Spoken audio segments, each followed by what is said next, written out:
안녕하세요. 행복한 여고의원의 이상민 원장입니다. 이번 영상에서도요, 저희 병원에서 시술하고 있는 진피재생술에 대해서 실제 사례 2케이스 간단하게 보여드리겠습니다. 42세 여자분이신데요. 이분은 이제 정면에서 봤을 때는요, 팔자주름이 그렇게 심해 보이지는 않습니다. 팔자주름 자체는 아주 깊어 보이지는 않고요. 그런데 이제 오른쪽 입꼬리의 바깥쪽에 있는 주름은 좀 보입니다.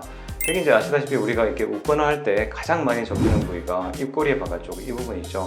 이 부분은 이제 42세기 때문에 주름 자체가 그렇게 깊지 않고요. 나이 대비 피부 두께가 괜찮으시니까 깊지 않지만 피부가 얇으신 분들은 아주 깊이 패입니다. 근데 이분은 다행히 그런 케이스는 아닙니다. 근데 이제 잘 보시면 피부가 좀 빨갛빨갛합니다. 이분은 만성적인 피부염이 있어갖고요, 이런 모양을 띄었는데 5번 시술하고 나서 2달째 사진입니다.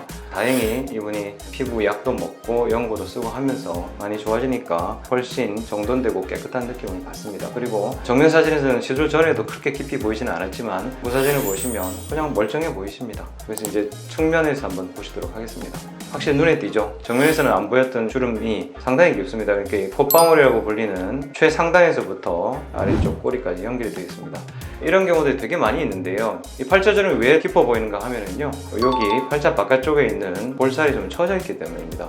어떻습니까? 팔자주름이 그렇게 깊어 보이지 않을 뿐만이 아니라 리프팅을 한 듯한 느낌이 드시죠? 우리 눈은 모든 걸 상대적으로 바라보는 경향이 있죠. 그래서 제가 흔히 환자들한테 설명드릴 때는 산이 높으면 계곡이 깊어질 수밖에 없다라고 말씀드리는데요. 이 부분이 되게 심한 분들 같은 경우에는 리프팅 레이저를 같이 권해드리기도 하고요, 지방 분해하는 시술을 같이 하기도 합니다. 근데 이분은 그런 시술을 하지 않았습니다. 자가진피 재생술로 이 꺼진 부분을 채우기만 했는데 꺼져 있던 부위가 솟아오르다 보니까 마치 리프팅한 듯한 그런 효과를 볼 수가 있습니다. 이런 경우는 흔히 볼 수가 있습니다. 지금 이 피부를 보시면은요, 훨씬 더 매끄러졌다는 느낌을 받으실 수가 있습니다. 이런 현상은 자가진피 재생술을 할 때 거의 대부분에서 나타나는 현상입니다. 뭐 미간을 해도 마찬가지고 이마를 해도 마찬가지입니다. 왜 그런가 하면요, 자가진피 재생술이라는 게 말씀드렸다시피 자기 콜라겐 조직을 재생시키는 효과가 있죠. 콜라겐이 재생됨으로 해서 피부가 두꺼워지는 것이고요, 콜라겐이 재생되는 만큼 모공을 조여주는 콜라겐의 힘이 좋아져서 모공도 조여주고요, 피부의 보습이라든지 톤까지도 밝아지는 그런 현상들이 있습니다. 자, 이제 오른쪽에서 보시겠습니다. 여기도 이렇게 축 늘어져 보이던 이 부분이 다소 리프팅된 듯한 효과를 보이고요, 콧방울에서부터 입술 사이에 2분의 1 가량까지 깊이 패여있던 부분들이 많이 채워졌고, 콧방울 쪽의 삼각형 부분에 피부도 좋아지고 높이도 좋아진 것을 확인하실 수가 있습니다. 일반적으로 피부 밑에 꺼진 부위에 필러를 갖다가 꽤 볼륨을 많이 줘서 이렇게 밀어 올리는데요, 밀어 올린다고 하더라도 선 자체는 그렇게 좋아지지는 않습니다. 하지만 자가진피 재생술은 주사액 자체가 점도가 높지도 않고 울퉁불퉁하지 않게 넣을 수 있을 뿐만이 아니라 콜라겐 재생을 유도하기 때문에 만족할 만한 효과를 보실 수가 있습니다. 두 번째 사례는 문의가 제일 많다고 하는 미간주름 사례입니다. 정면에서 보시면 아까 말씀드린 것처럼 그렇게 깊어 보이지는 않고요, 상대적으로 그래도 왼쪽 주름이 조금 더 깊어 보이죠. 전후 사진을 같이 보시겠습니다. 5번 시술을 다 하고 2달 후에 찍은 사진입니다. 좀 좋아졌다는 느낌을 받으시죠, 그렇죠? 피부색이 좀 다른 건 콜라겐이 재생이 되면 그 일대 피부가 결도 좋아지고 밝아지는 효과도 있는 것 같습니다. 왼쪽에서 보시겠습니다. 이분 보시면 되게 많이 깊었었죠. 그 주름이 되게 많이 좋아졌습니다. 저쪽 멀리 보이는 건 뭐 원래도 그렇게 깊지 않았지만 좋아졌고요.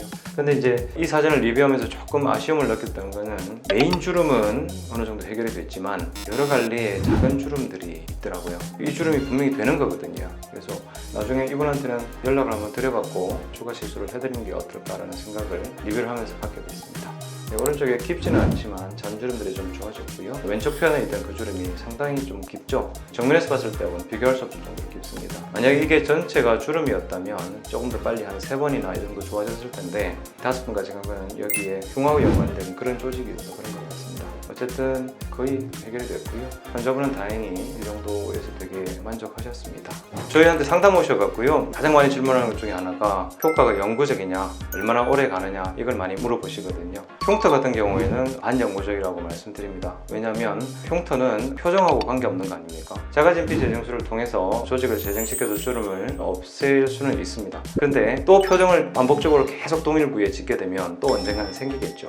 표정을 다시 지음으로 해서 영구적인 효과는 볼 수가 없는 거죠. 금방 물론 돌아오거나 그러진 않습니다.